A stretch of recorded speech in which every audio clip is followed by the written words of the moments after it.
Take two. Take two. Make sure we got that in. Hey Jimmy, how you doing? Good. I'm great, John. I love that thing. I need to get one of those. That's awesome. Yeah. So welcome everyone to our coverage of DACathon, and we're going to sit down today with John Chamberlain, and John Chamberlain is going to introduce us to the EOSIO Foundation, which is super exciting. I actually met John maybe a couple years ago now. On a podcast that I did with Jack Wales of Discussion Apps, and I think maybe John of Boyd, and we were talking a lot of tech stuff. So if you don't know John Chamberlain, you're pretty well versed with the EOSIO tech. I think so. Maybe if you give yourself a quick introduction to somebody who might not know you, that would be great. Yeah, I remember that. With Jack Wales of Discussions App. That was a good podcast. I remember that now. Some time ago. So a bit about myself. My name is John Chamberlain. I'm a IT tech guy. Going back before the internet, I've always been sort of working in IT. My background's systems analyst, relational database management systems, those sort of things. It saw the whole sort of .com come along, the millennium bug, and the year 2000. Sort of shortly after that, took a break from IT for a while to raise my family. Moved over to Asia and spent a good decade or more over there before getting back into IT in the blockchain space, when that whole sort of tokenomics was developing at the time, when people were starting to create their own tokenized systems. BitShares was getting off the ground, and later there was things like Counterparty and the XRP protocol and so on that was taking shape around that time. And then Ethereum came along, got into Ethereum mining and the whole smart contracts thing. And then EOS came along and could instantly see the attraction of the performance of the delegated proof of stake system through what was going on in BitShares and the Steam platform, combined with the smart contract technology.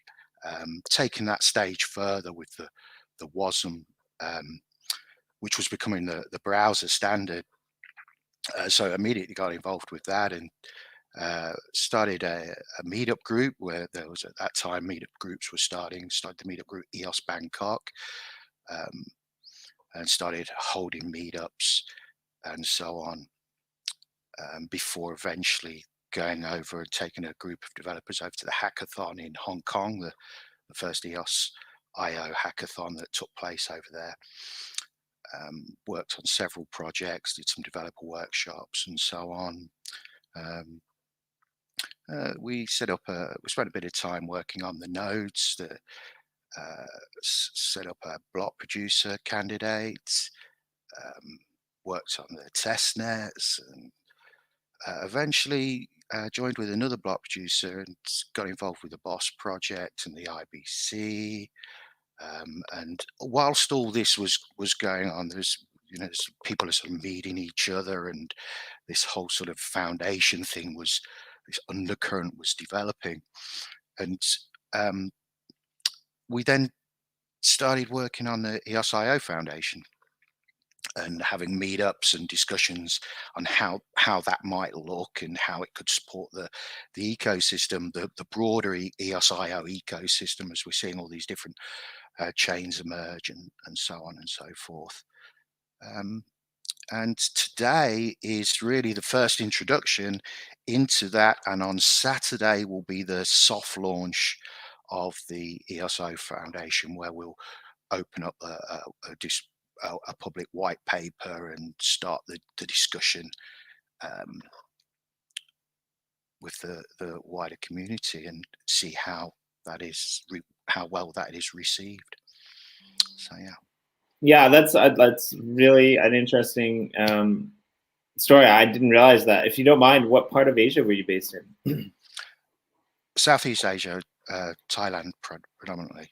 Okay, interesting. Yeah, because I'm located in Japan, actually. So it's interesting to, because, I converse with, mostly people from, well, in the blockchain space, right? Like a few of my friends here are blockchain, but they're not really EOSIO people. And so I converse with mostly people, overseas in America or in Australia. And it's interesting to see, like, I think especially in EOS, with all the crap that sometimes hits the fan with, talking about like, the East versus the West and all these like kind of dynamics. It's interesting to see it from an Eastern perspective sometimes. Like, I think it's not as it seems a lot of times, right? Like, and it's also interesting to hear other people talk in the West, for me, about like how advanced and how into blockchain technology the East is, because you don't necessarily know it if you're here, right? And you're talking like quite a few years ago. So I'm just curious, like, has it always been that way? Has it always been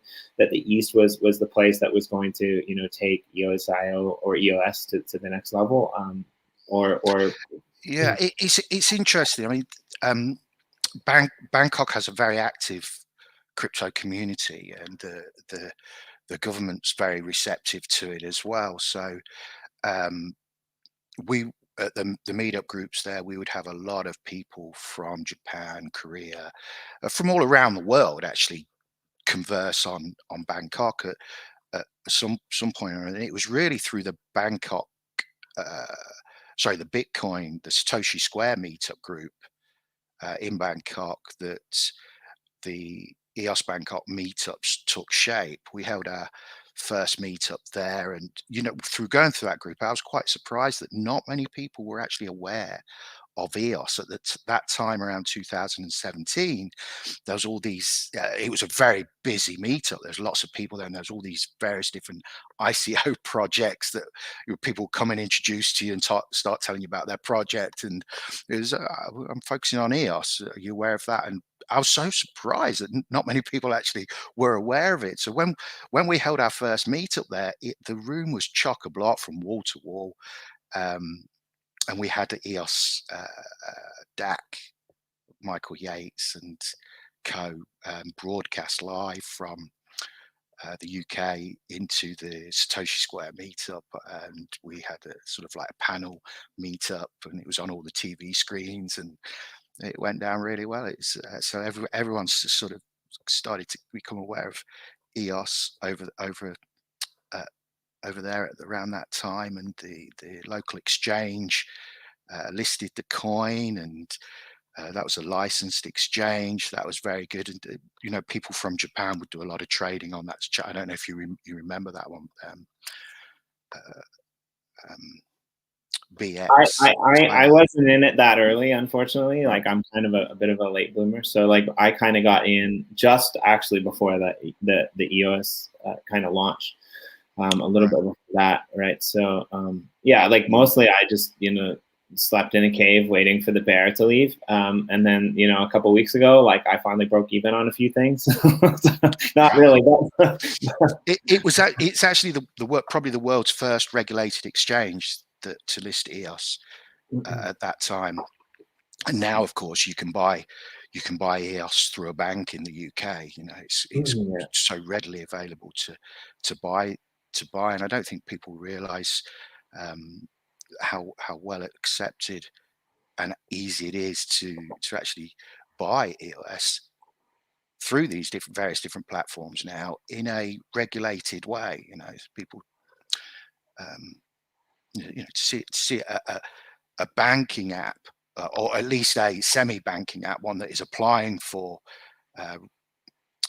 financial services approval in the UK to actually offer cryptocurrencies even. I mean, there is a risk that they would possibly have to stop doing that in order to get their full banking license, so to speak. But currently they do, and they offer lots of other banking services as well.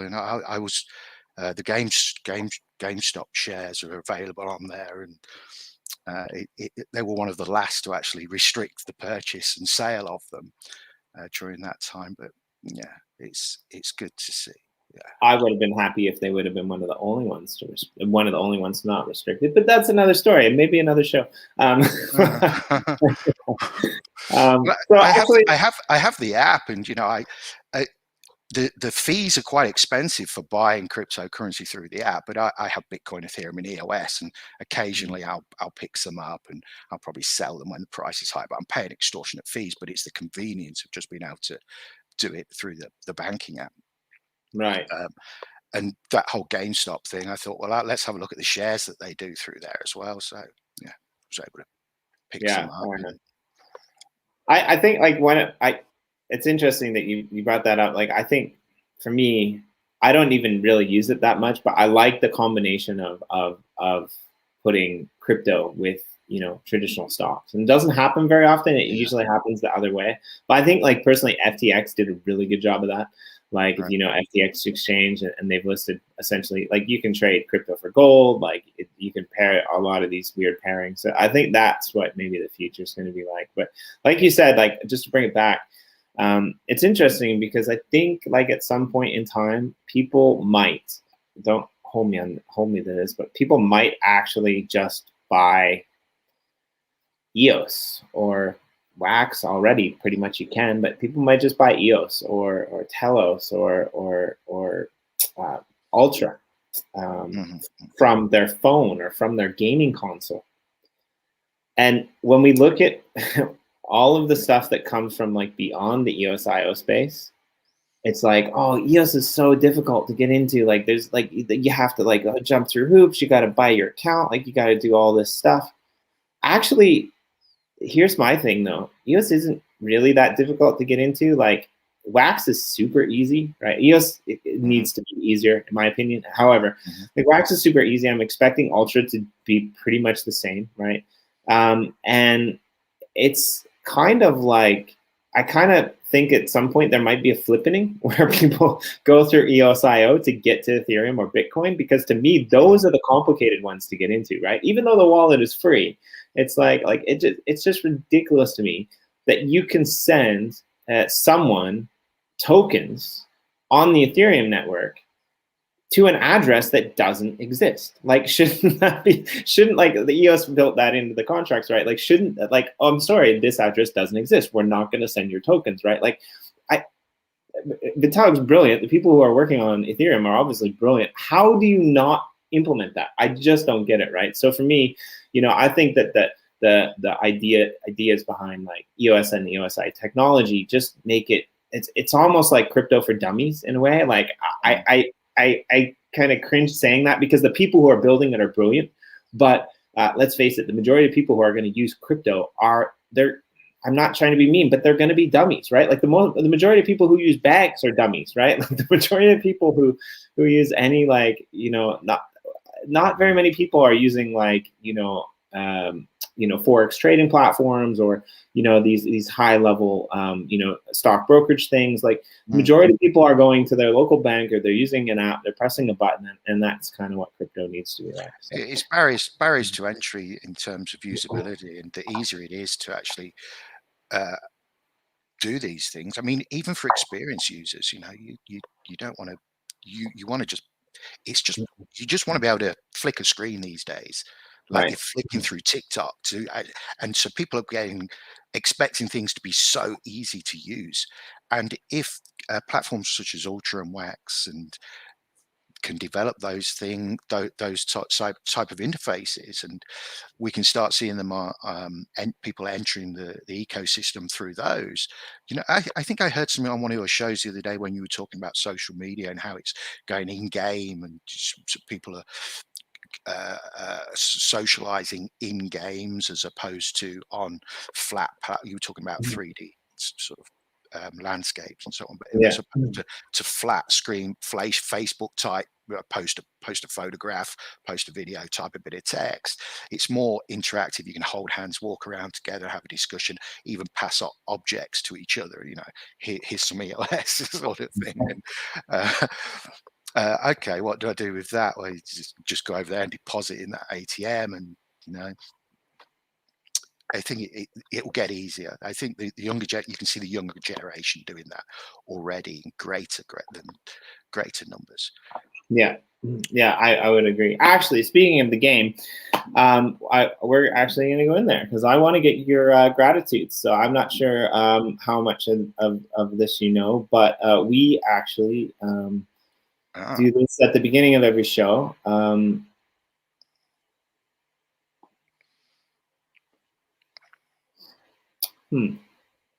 Wow, that's interesting. Okay, let's try this. Oh, there we go. Sweet. Okay. There we go. And yeah, so we actually do this at the beginning of every show, and we come into the uplift world, which is based. Where am I? Which is based on.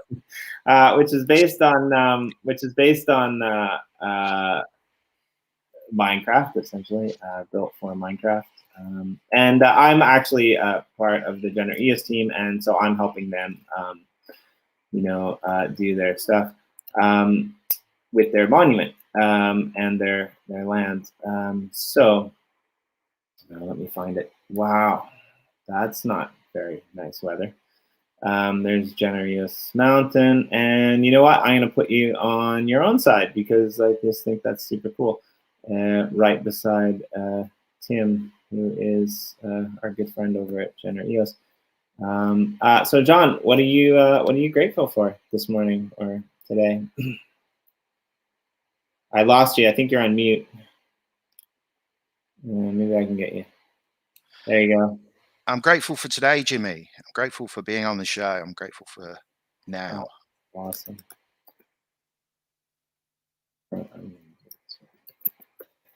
Grateful for today.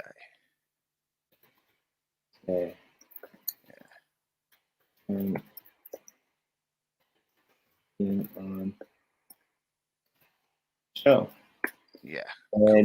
JOHNCHAMBER. LAIN. Sweet. I was a little bit worried that was going to fit. That's okay, just awesome. fits on there nicely. Good. And you know what? I have a feeling that we have somebody watching the show that might have, had a little something to do with the weather. So thank you for that, whoever you were. That's awesome. I usually don't play around it. I'm grateful to share the stage with CHAMBERLAIN. Oh, I knew that was going to work. It's JC. Really JHAMBERLAIN. Okay. Again. And Jimmy D. Sweet. Awesome. And yeah, so like you can see, usually we put these in the cathedral, but Corey isn't here, and he has the op controls for the cathedral, and so I just decided to do this on this weird glass wall. So you're the second person to put it on here, right next to Generate EOS Island. So yeah, thank you. And let's see, let's get back to the regular screen. Yeah, so like you said, I think that we're not really sure what's going to happen with this, but probably the one crutch point to the game right now is that you can't actually have a conversation like this, but you can use things like Zoom, go on there and hang out with your friends, right? Like you could double it up. So I think once that thing gets kind of implemented, and there might be ways around that. But there's some really cool things that you can do, right? Like there's some art that's backlit in there. There's some really cool stuff. So we're pretty excited about it. For just as a general public announcement to everyone listening, we'll actually be porting over the community clusters this weekend, so it'll be shut down. So don't build anything on your land because we have to optimize the servers and stuff like that. So anything that you build after Friday essentially won't get transferred over. But hopefully after that, very soon, we'll be able to open up the world and people will come in and, like you said, hold hands, walk around, do some cool stuff. So, but yeah, thanks very much for your gratitude. That was awesome. It's awesome to have you on the glass wall. Been looking forward to doing that. That's great. Thanks, Jimmy. So, thanks John, for inviting us. It's great to be here. Yeah. Sorry, Go ahead. let's talk about the EOSIO Foundation. Yeah, that's what I was going to say. Can you give us a quick introduction about the EOSIO Foundation? What is it, and what's your involvement in it, and why does it matter? Why is it important? Right. Why is it important? I think it's important for the various different teams and communities for collaboration, for um, building on the existing foundations that have emerged over the years since the launch of the EOSIO software and the EOS blockchain and the Telos blockchain and all these other teams that are building on there. And we see we kind of hammered it out as to, you know, why do we need a EOS foundation? Do we need an EOS foundation at all? You know, is it worth putting energies into that? There's been attempts over the years with the various different EOS foundations, and it's taken a long time for them to sort of stop showing any sort of real solid form. And we're starting to see that now with Dan's latest inputs into the community. So timing wise, it's all very good. And we kind of so we see that you know, having a foundation that can perhaps focus on the long-term development of EOSIO software, because we don't know how long Block One would be committed to that, perhaps. And as an independent group, in the future we can think, if it's successful in the future, we can think about how do we continue building the deployments of the software. So there was that, and then there's also the obvious benefits of collaborating on projects and so on with various teams and providing information and so on. But then we come up with, well, what about funding? How do we work with funding? So we said, well, let's focus on developing a fund, which is something that can feed back into the ecosystem and help projects get funding, a sort of grant funding, because it seems that although there are grants out there that are accessible, and there are projects within the EOSIO ecosystem that have worker proposal systems or granting systems for issuing grants, and Block One has the EOS VC, and they had a grants program for grants of 50,000 or something that were easier access. But we're thinking of something more kind of based on the simplicity of Polkadot and the ingenuity of Gitcoin grants, with the principle of regenerative finance, that is the pay forward principle. So it's about really putting something back into the ecosystem as in terms of helping teams develop and build, and that might be on EOS, or it might be on Telos, or it's focused on the EOSIO ecosystem. And ideally we'll see projects that are building on all platforms or more than one platform. And I think this is one of the things that EOSIO has a big advantage over platforms such as Polkadot and Ethereum, which are really just starting with their deployments of multi-chain architecture. Whereas, I mean, certainly with Ethereum, we're seeing all these different spin-ups of level 2 solutions. There was even one which was based on delegated proof of stake at one point several years ago, and now we're seeing these roll-up type solutions. And so you get all these different deployments of different technologies which are going to help Ethereum scale. But with EOSIO, it's the EOSIO software, and you deploy a chain, and all these chains are spinning up, which are all compatible with each other. So that's a huge advantage. They don't have that sort of central linking that Polkadot might have, which has these slots for chains to fit in, and that sort of central governance on who can sort of spin up a chain to slot into that. But with EOSIO, anyone can spin up a chain, and they could be private, public chains, permissionless chains. So how they're all instantly interoperable in many ways, because EOSIO has the technology to facilitate the ease of interoperability between those, and we'll see more of that over time. I think Block One has just released some code to help enable that. So I think for the EOSIO software, I think there's a huge advantages over platforms such as Polkadot and Ethereum. And I also see that as they develop their ecosystems, and the Ethereum ecosystem very far advanced, being that sort of first mover with smart contracts, is always going to be up there.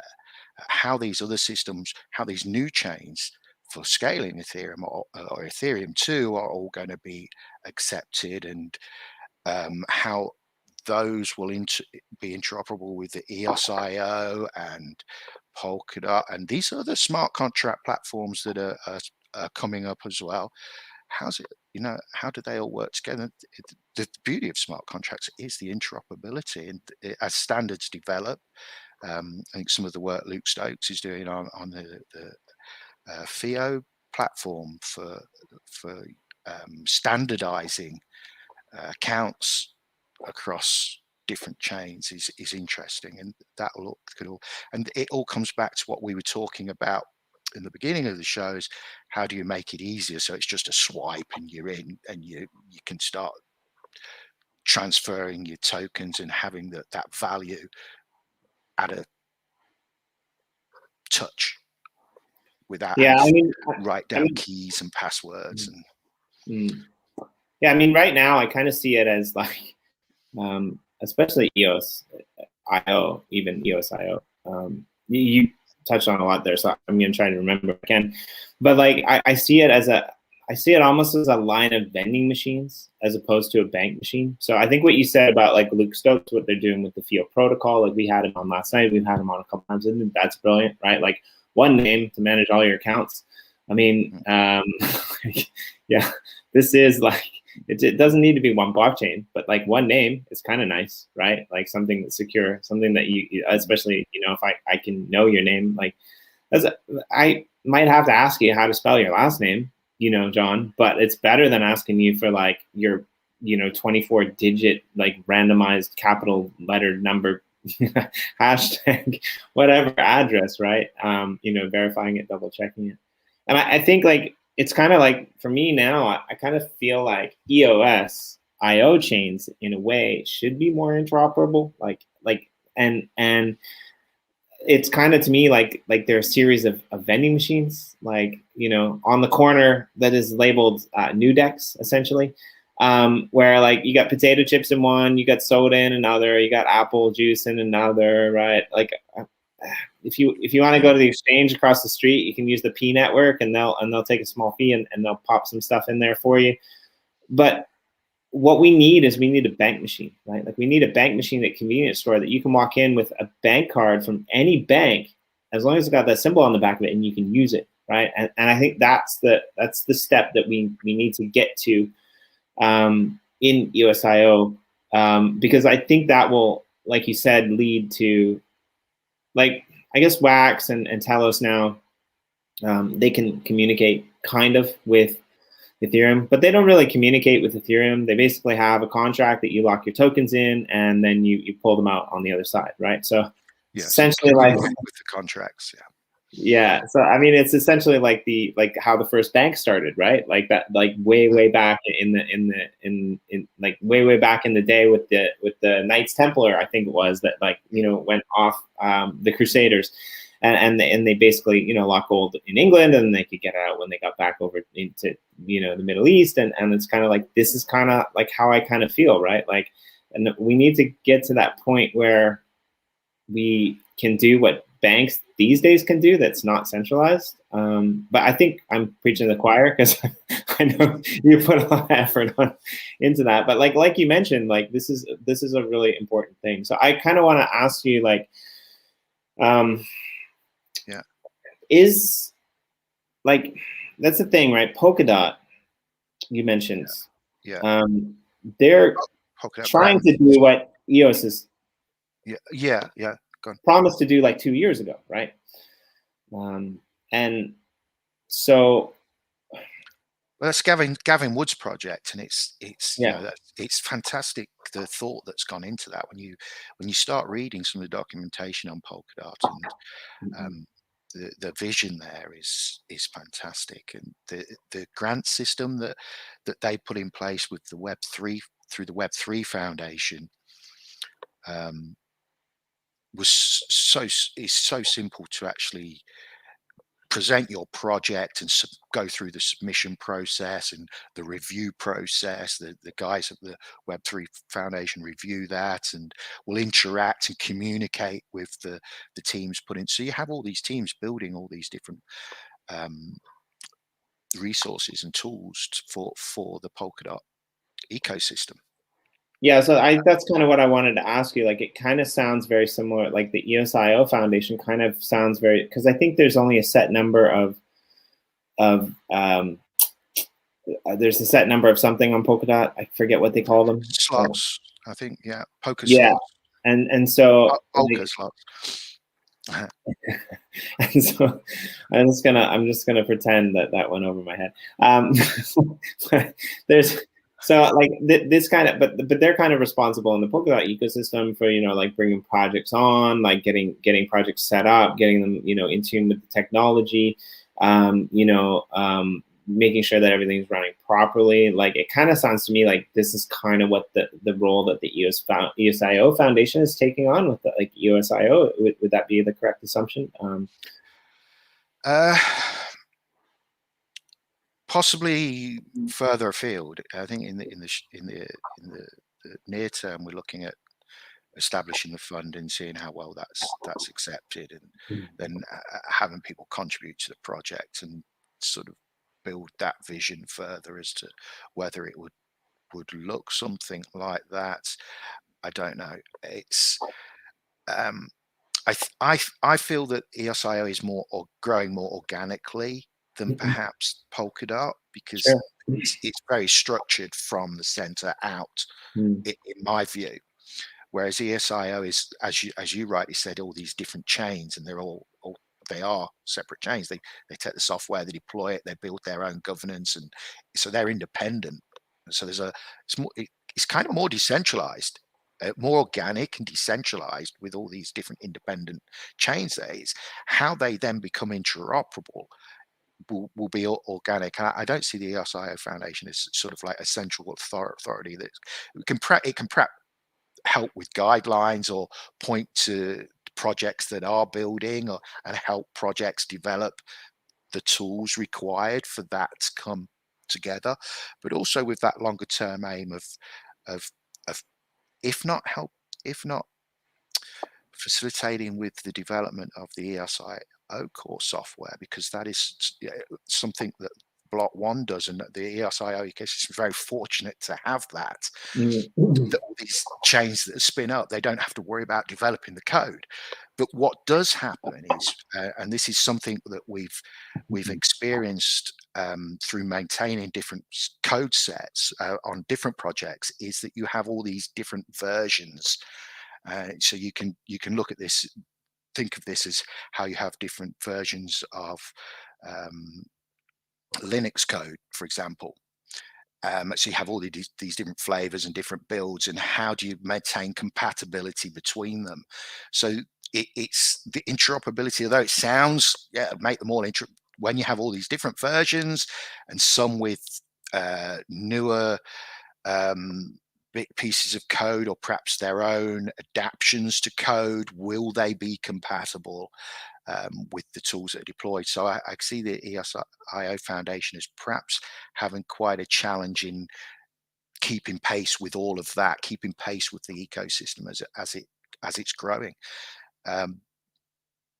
So yeah, I think also in terms of EOS, seeing EOS now, the Eden project that's out there, and how that is starting to form, and perhaps EOS having its own core developers that can uh, um, help direct the course of where EOS is going, because at the moment it's taking that vanilla code from the central repository that Block One does, and then the block producers are debating and having to spend all that time sort of making sure that, agreeing. And so the block producers are in the role of the core developers, and perhaps there should be a core development team there working on. I think Telos has Telos core developers, Telos governance, and then the block producers. EOS really has the block producers, and they're having to do so many roles. Yeah, or no roles at all. I'm trying to be nice, but like Binance just got into the top 10, I think, of block producers like a day or 2 days ago. I think it works, like the amount of money that they're raking in for being a block producer. And like, I'm sorry, Binance, if you're out there listening, please come on the show and tell me what you do. I'd like to know, really. I mean, I know you listed EOS, and I know you listed IQ, and I like Everpedia. That's cool. But like, have you listed anything else? Like, shouldn't you be providing liquidity? Like Bitfinex did it, and now that's kind of stalled. I get it, right? Like maybe there wasn't that liquidity there, but then now they're decentralizing the code. So hopefully new people will come in and be able to create this kind of exchange thing like that. But I think that's like the stop, right? Like, and it'll be interesting, I think, for me to say, because we're always going to have people who, sorry to say, but we're always going to have people who hate, Dan Larmer, or who hate Block One, right? Like, and I'd say the majority of them aren't even from the EOS area, right? They're either people who made a bad investment, and I don't think this is a bad investment. I think if you put all your money into EOS, then you're making a bad investment. If you put all your money into any ICO, then you're flipping crazy, man. Like, Yeah. I don't. You can't have regrets about investment decisions you've made. You make the decisions, and they work or they don't. And there's no sort of, you can't regret those. It's just kind of. I think the ecosystem is very much one that there's those that participate because they see that the incentive to participate. If you can make that ecosystem healthy, then the tokenomics kind of should grow and be healthy as well. But I think it's very true what you said. Which tokens does Binance are they listing? They're listing EOS. They're listing I think they're listing the Everpedia IQ token. Yeah. Like they're not even listing Wax. Like that's crazy to me, right? I think FIO's on there though, right? Yeah, FIO might be on there, but like I think so. FIO's a special case, and I really love talking to Luke when he comes on the show, because like he is on a whole nother level of what needs to happen in the space, and his excitement is just great as well. But yeah, I think they're on there. There's not that many, but like so what I was going to say is, I think, going back to what you were saying about Block One and then developing the code, right? This is a little bit underrated, and there's a lot of people who have issues with it. We on the show, and I in particular, don't. Okay, like I don't know why that. It's not their job to make EOS price go up. Like, that's right. It's their job to do the code, right? Should they be more transparent? Should things have been done differently with maybe the worker proposal funds and not being burnt?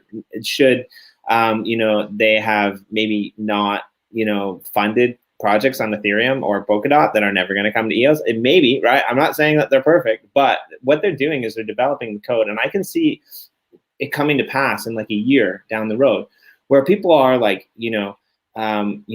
yelling at Block One or yelling at EOS, like EOS sucks, the worst Block One, you guys suck, and then going home and like opening up their Wax wallet and buying like an NFT video from some major music corporation, and then like turning on their game soul and playing on Ultra and not even knowing that Wax and Ultra are on EOSIO technology, right? Like this is the potential of what they're building, right? And like you said, there's all these teams that are doing different things. Like I don't even think most people even realize that FIO is using the EOSIO tech stack, right? Like Telos is a given because like they have been so critical of EOS governance that it's like they've kind of, made that part of their, narrative and stuff. But like, yeah, I think you're completely right. Like it will, other chains, it's very possible that some of these other chains will surpass the mainnet, right? Like, well, the mainnet will probably always be the most secure,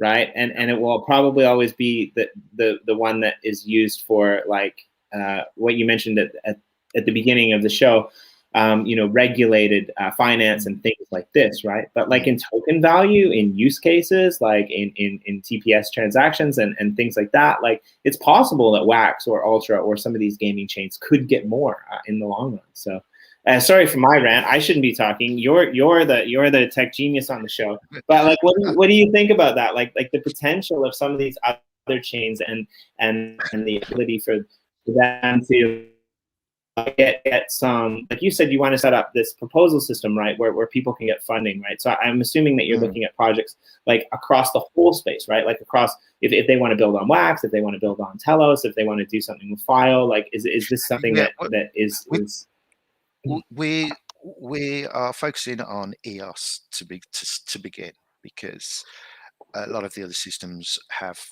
their governance in place, and also with a very big focus on open source software development. Yeah. So with a focus on open source, EOS being the natural first open source chain that launched on EOSIO software, it seems right to focus on that one to begin. So we're looking at deploying the governance structure on the EOS chain, which basically a multi-sig count which is managed or has the oversight of a internal governance structure of the EOSIO Foundation. There's quite a number of people sort of been contributing to that, and it's not me. It's a group. It could be that would develop into something else further down the line. It could be that an EOS Foundation is a part of that. It could be that we would help with that and with the core development teams setting up, and it could be that they or an EOS Foundation would help with the EOSIO Foundation. So, and this is it's something I had a conversation with Luke Stokes. Mentioned Luke Stokes again. He's so active. When he was working with, had the discussion about an EOS Foundation. And I remember speaking with him, we had a discussion, and he said it could be that, the EOS Foundation would help an EOSIO Foundation start up. And it's interesting that both of these are kind of happening at the same time right now. So that I think there could be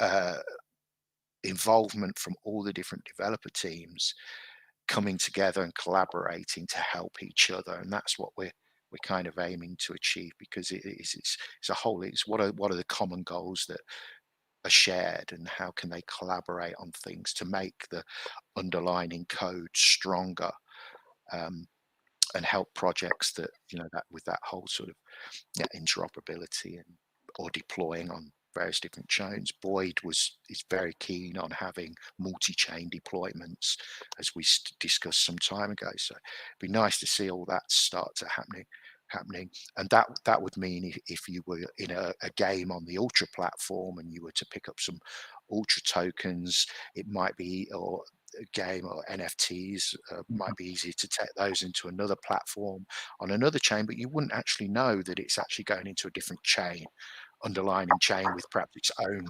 governance structure. You just know that it goes there. So yeah, and I think you bring up a good point with Boyd as well. Like, and Boyd's a little bit, I'm a little bit biased for Boyd, because like I do stuff with Boyd. So, but like I think it's really interesting, right? Like they've got their their app is running on the EOS mainnet. Now they've ported over to Telos, and they're doing some things on Telos. They actually just, I think, got a worker proposal on Telos to do some of their building for that. They released NFTs on EOS first, but now on Wax. Like the latest auction is going out on Wax, and they're looking into using those. Maybe porting all of their NFTs over to Wax. They're not sure yet. They're thinking about it. They're also building out the Boyd Void game with Blockbase, and so they're probably going to be running that on the Blockbase side chains. I think that's the right nomenclature, right? And that'll be all encrypted and take the load off the servers and stuff. So like, and yeah, so like, again, like incredibly biased, but I'm biased for a reason. Like I only really work with projects that I really, value. And I think what Boyd's doing in the end is great. And I also think that like, how they're going about it is amazing. They're like amazing people, and they've got a really good shot at like not only changing the world, but like you said, like being one of these apps that could potentially crack some of this IBC code and figure out different ways to use various different chains, right? So, yeah. Yeah, and if that's open source development, which I'm sure it will be, it feeds into the whole ecosystem, so everyone can benefit. It helps. It has that principle of pay forward. It's what they're doing goes forward to other people as well. And that's how communities build and ecosystems can flourish. I was so I was going to bring up your site and I believe it's EOSIO.Foundation, right? Yeah. And so I went to the introduction, but apparently I need access to get into the JIT. We're going to open it on Saturday. Okay, great. So on Saturday you can go to the site, you can go look at the introduction. The white paper will be there. I can send you a link to the white paper if you want to review that. But it'll be open. It'll be public on Saturday. Some people have got a review in it, and we probably do a little bit more work on that before Saturday. We also have NFTs. So I think if you can have a look on Atomic Hub. I don't know if you're able to bring that on screen. You can have a look at, I think the templates might be there. Yeah, I'll try to pull it up now. Okay, yeah, sure. Go. It's you can explain while I find it. Yeah. They're on Wax or on EOS. Sorry. Okay, that's why I don't see them. Sure. Okay. We're starting with EOS, and we hope to launch the same on Wax. What's the collection called? EOS. I think if you type EOS Foundation or Council, EOSIO Foundation, perhaps. EOSIO.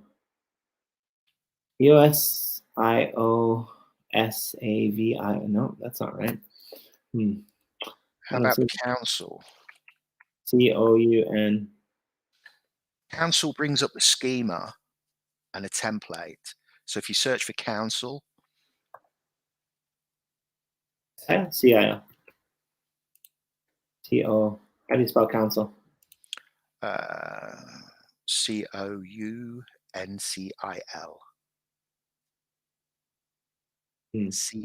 Maybe. Yeah, I don't see them. But you can share your screen if you have them. We can do it that way. Okay. I can do that. It probably would have been the easier way. I was just so excited when you said NFTs. I wanted to find them.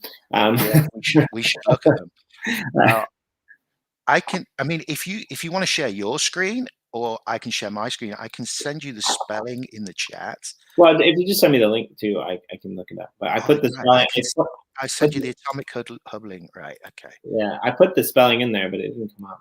Maybe I'm doing it wrong. I don't know. Rightio. Okay, so that's the link. Okay.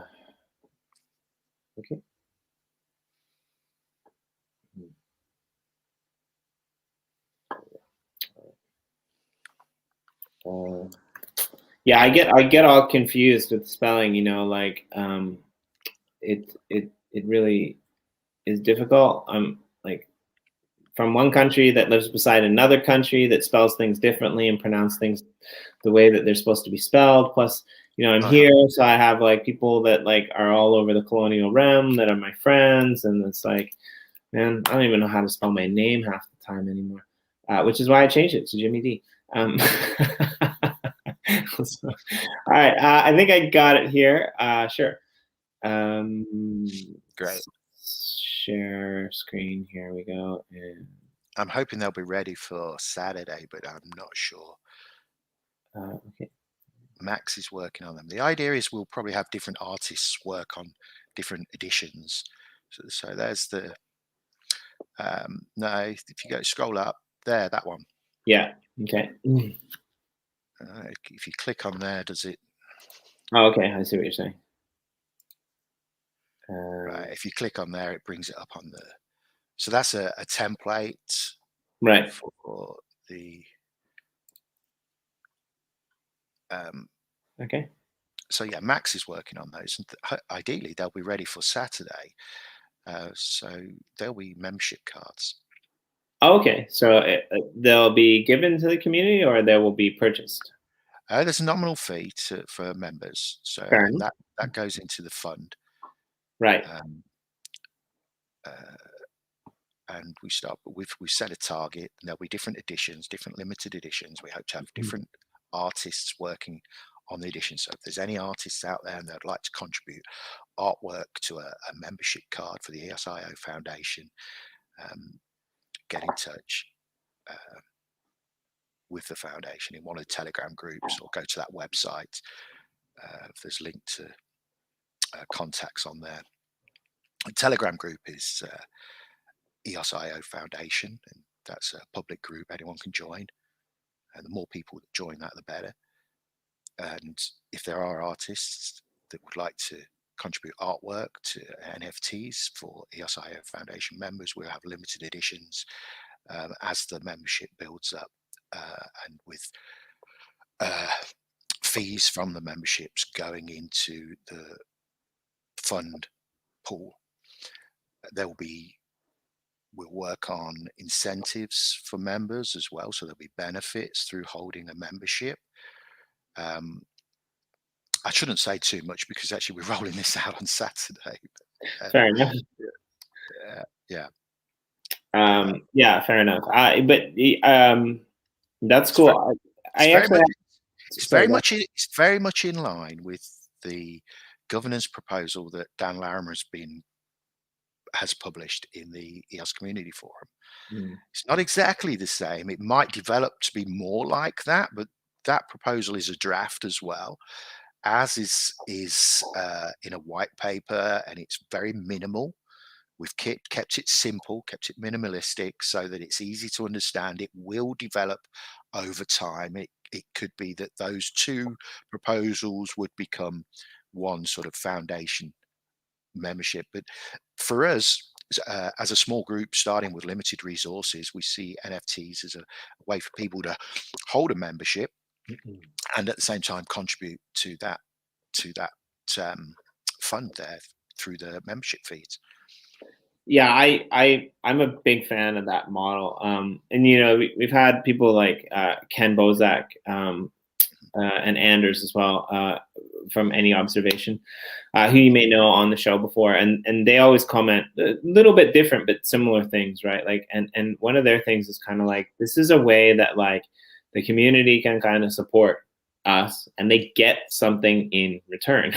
It's not like Patreon where you just send people money, right? Like, yeah. And I think that's a really interesting model. So, if I could go back, I'd like to ask a couple of questions, but one more question in relation to, you mentioned that the nominal fee, the very small nominal fee, which I'm totally okay with. I think that is a really cool idea. In order to get one of these NFTs, we'll go into the worker, the worker, I guess is it a worker proposal fund? But it's not a worker proposal system. No, it's a grant system. We'll launch that on the grant system is, if you like, a project in itself. Okay. So the EOS Foundation isn't the grant system. There's a grant system, and the EOSIO Foundation is, if you like, the umbrella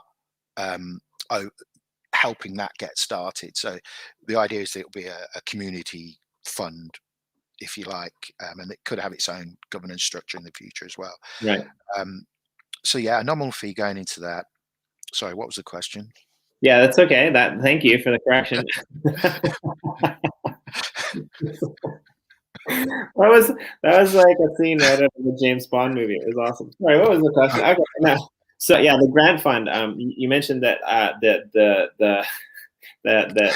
the keys, or sorry, the funds from the NFTs will go into that grant fund. I'm just curious, like, again, we're kind of a little bit early, you know, because you said everyone will be able to see what happens. So I'm not really sure what you can give away, but I'm just curious, like, what your other structures are for being able to fund those grants, in a sense. Then, like are they going to be? Sorry, go ahead. No, I understand. Yeah, it's not a worker proposal system. We don't think of it as a worker proposal system in terms of something that draws from system inflation, and that is a broad topic in itself. We see this as we want to build that fund up and have that feedback into the ecosystem, but we also want to have project proposals that are perhaps people will voluntarily fund in some way, and then we look at fund matching systems. And this is one of the things about that Gitcoin Grants does. You can put a proposal up and someone will fund that, and then it looks again fund matching, and there's a very healthy sort of ecosystem there, funding projects to develop on the Ethereum platforms, plural, because there's Ethereum and there's Ethereum 2. Right. So this is kind of that for EOSIO platforms, okay, and focus on people putting their projects and being able to display and put their projects out there in front of people to say, is this something that you'd be interested in funding? It could be that there'll be a project that would be suitable to go to block producers on a specific chain and say, would you guys want to direct some of your inflation or some of your rewards to this project because it's healthy for your chain, your ecosystem that your developer supporting. So it's not a worker proposal system. We're not looking at taxing or drawing from token holders. We're looking at giving to those. So then that could be in the form of, here's a project, do you want to support it? Is there people that would then perhaps get involved in fund matching? And if we build that fund, that could be for bounties and so on and so forth as well. I mean, just because I know that they're listening, I really hope that, like, whatever projects, whatever donations that you get or whatever grants that you get, and then you give out, and then the EOSIO Foundation matches that. I really hope that Block One matches the EOSIO Foundation grants, because that would be kind of sweet. Like I would like to see a little bit more. I like this fund matching idea, right? Because you're right, you have a lot of block producers, and some of them give back in their own ways. Some of them, like I have to shout out Generios here. Sorry, because they're awesome. They give back as much as they can, and a lot of what they give back, it doesn't always necessarily go back into the EOS ecosystem. But there was the issues with the Australian bushfires. I mean, they collected donations. They, helped with that kind of real world stuff. And I think as blockchain has more of a hold on the world, I honestly believe that EOSIO projects are going to be at the forefront of doing some good in the world. Like, there's so many little projects out there that are doing amazing things that, like, they're even off the radar, right? There's that Canadian rideshare, basically, Uber, that's running on EOSIO, I think, in Montreal. There's one that I was reading about the other day that has to do with, like, ecosystem management and development, right? And so, like, as the technology takes form and some of these projects come out there, then that's a really good way for people to like give back to the local communities, or do a similar thing to what they would do with charities now. So that like fund matching system for me is great, because not only are you funding a project to build, but you're funding a project to build to do good in the world, right? And like you said, like a block producer can look at that and say like, hopefully at some point in time, some of these projects will actually give you the correct forms where they can be tax deductible as well, right? I mean, as we get into the space, so some of these bigger projects that are making a killing can look at it and say, okay, well, yeah, we're going to get back to the ecosystem, and we're going to put it into these projects that are doing real world good, and it will be, this branching that will go out and hopefully enhance like everyone along the way. The opposite of the trickle down approach. It'll be the build up approach, I think.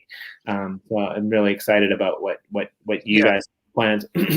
I think what M Blue does is a good example of some of those things. The NFTs. I think he's focused on NFTs, but I know he's done other things as well. But all for the building of the school, a real bricks and mortar school in a country, using blockchain technology to raise funds for that.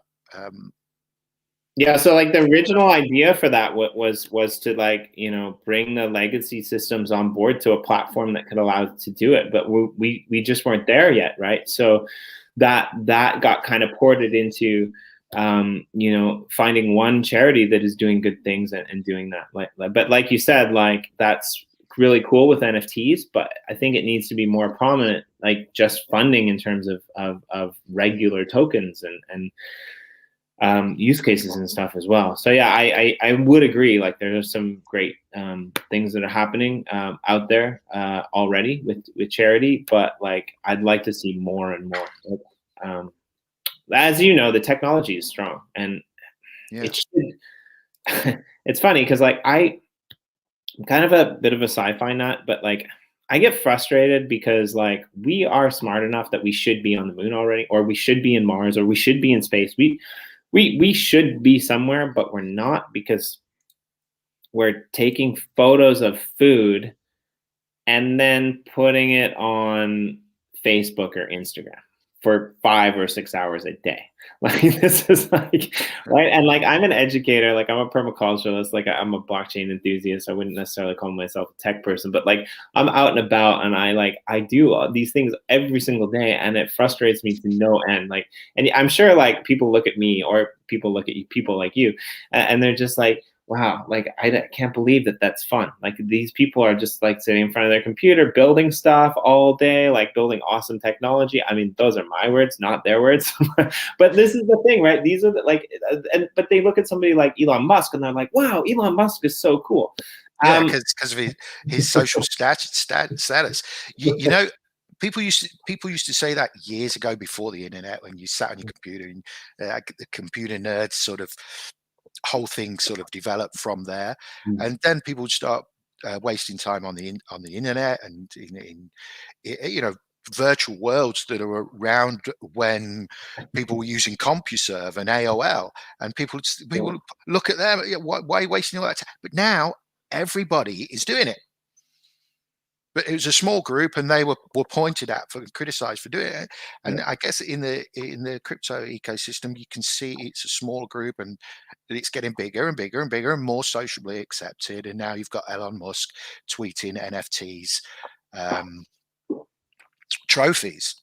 I got my first NFT trophy a couple of years ago at a meetup, which was a meetup between different cryptocurrency communities, and we had a meal and a competition, and I won an NFT trophy it's in an Ethereum account somewhere.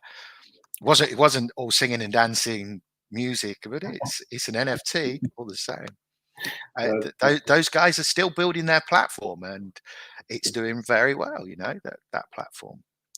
And to see Elon Musk tweeting those out, I think that with decentralized finance and regenerative finance that we're kind of focusing on with the EOSIO Foundation, cryptocurrency being available in high street banks through your banking app, you'd be able to trade along with your stocks and share portfolio. in-world assets, transferring between games, in virtual worlds where you can literally hand over assets and do exchanges in world, and virtual meetups, and all of that technology's going to go leaps and bounds from this whole sort of pandemic lockdown. We've seen a boom in online conferencing and virtual conferences, and when we come out of this, there will be real world conferences again, and we can all finally meet again. And hopefully the EOSIO Foundation will be at the conferences, and people will have discounts if they're members, and they'll be able to get to these conferences and get discounts on the tickets and so on and so forth, and that whole community interaction will start. It's still going on it stopped, but it started again in parts of Southeast Asia because they handled the pandemic a lot better. But other parts of the world, people are still in lockdown and can't get out and meet and stuff. But as we all come out and from the pandemic, it will start up again. And yeah, I mean, I'll come for sure.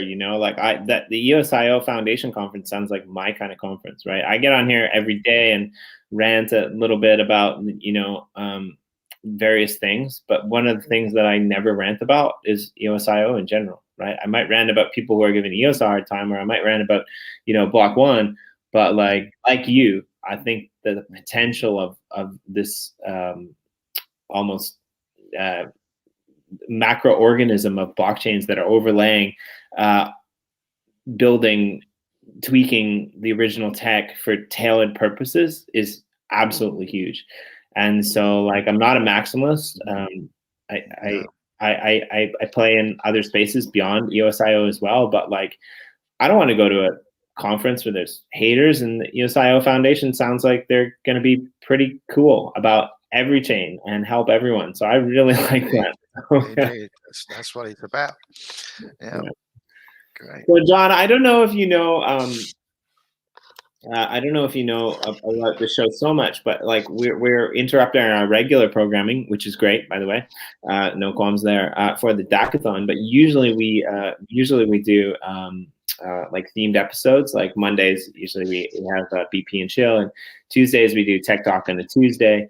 We're working on some new ideas for Thursdays, Fridays, NFT game day. But I really hope at some point, once things start to kick off, once the NFTs go out, once the memberships are going out, once you guys get, your ship in order, the way that you want it to go, that you'll come back and talk to us about the progress, maybe on a Tuesday, about everything that's happening with the grant system. Of course, I'm not kicking you out. Yeah, I'll hold you to that. I actually have a call coming in very soon, but I would like to say before we end, Jimmy, on Saturday we're going to have the soft launch for the EOSIO Foundation, and it's at the DACathon event. So it's this Saturday at 8 a.m. Pacific time, 11 a.m. Eastern time, 4 p.m. UTC, and that'll be we're going to be hosting that soft launch and governance discussion. And I think there's also a book review for Dan's governance, More Equal Animals. So we'll be discussing all of that and many other interesting governance type things as well. Jimmy, I'm going to. Okay, you got to do that one more time. Sorry, let's get ready. I wasn't ready. Okay, ready? 1, 2.